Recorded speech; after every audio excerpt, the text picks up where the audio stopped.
Mauubusan talaga ang Lakers ng mga role player since tuluyan ng umalis si LeBron sa kanila. Ito mismo yung nakikita ng mga analyst, si Hachimura, Luke Kennard, Marcus Smart, yung tatlong elite role player na possible sumunod pag alis ni LeBron. Mali ako, si Luke Kennard nga nakakuha na ng multi-year contract sa Phoenix Suns eh.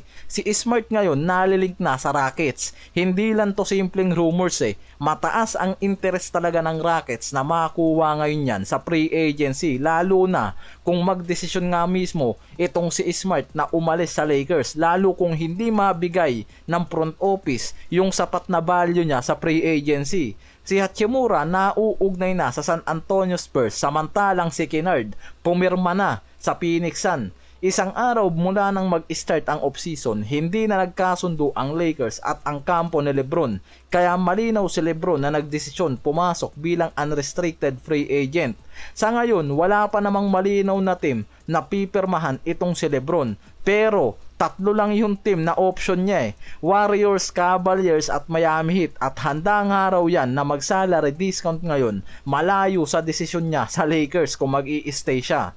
Si Hachimura yung pinakamalaking tanong ngayon sa offseason eh. Kung humingi kasi siya ng contract na mas malaki kumpara sa current contract niya na 3 years 51 million lang, around 18 million lang kasi per year, dahil sa breakout playoffs performance niya na consistent, inaasahan na tataas talaga yung value niya ngayon sa market, na nakikitang hindi kayang ibigay ng Lakers ngayon dahil sa ibang direction at priority ng mga to. Inuuna ng Lakers ang roster upgrade sa paligid ni Luka at Reeves. Elite center at 3-and-D guard ang habol nila, kaya hindi guaranteed kung makakabalik pa nga raw sa roster nila si Rui. At possible hindi kasi kayang ibigay ngayon ng Lakers yung malaking contract sa kanya eh. Sa ngayon kasi sa San Antonio Spurs talaga nalilink ngayon itong si Rui. Based sa mga report at articles, kung papasok si Rui bilang unrestricted free agent ngayon, possible Spurs ang top candidate team na mag-offer sa kanya sa free agency. Hindi rin kasi talo si Rui, instant champion contender pa ang mapupuntahan niya.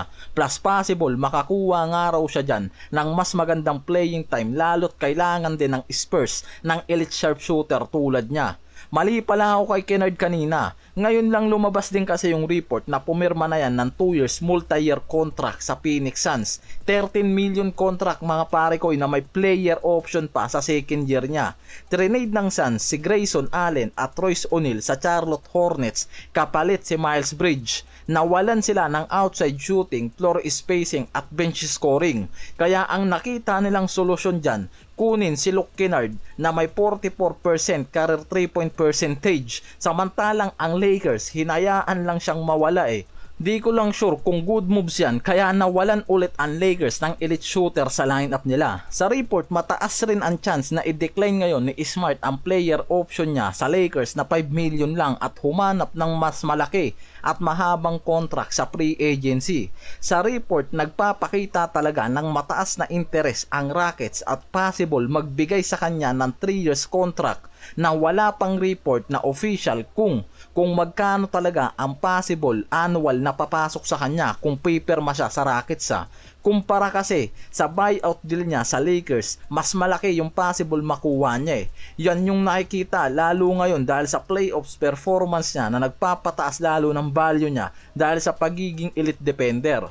Based kila Mark Stein at Jake Fisher, naniniwala ang kampo ni Smart na kaya niya kasing makakuha ngayon ng 3 taong contract na mas mataas sa annual salary niya sa open market. Kaya possible mas magandang araw talaga na pumasok siya bilang unrestricted free agent kaysa tanggapin yung 5 million player option niya lang sa Lakers, na masyadong araw kasi ngayon nagtitipid ang Lakers sa cap space nila eh.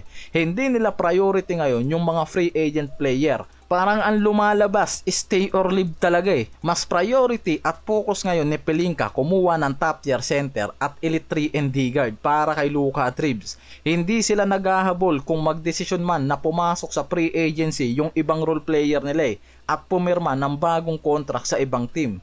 Si Pelinka nasa meeting na ngayon para kausapin si Walker Kessler after mag-start ang offseason. Si LeBron at Kennard official nang wala sa roster nila sa susunod na season, at possible sumunod dyan itong si Marcus Smart at Rui Hachimura. Sama ko na rin sa usapan itong si DeAndre Ayton. Kung makakakuha ang Lakers ng elite starting center, siguradong yan ang susunod mawawala sa lineup eh. Ang pinakapunot dulo talaga yung roster upgrade na hinahabol ng Lakers para kay Luka at Austin Reeves. Hindi nila gaanong pinagpukusan yung mga free agent player ngayong offseason. Nakapokus ang Lakers para talaga makakuha ng center at elite 3 and D guard. Kaya malinaw na nasa ibang direction na ang Lakers since bigyan nila ng max deal si Reeves at hayaang umalis si LeBron. Walang no choice kung hindi sundin nila kung ano yung gusto ni Luka para sa championship push.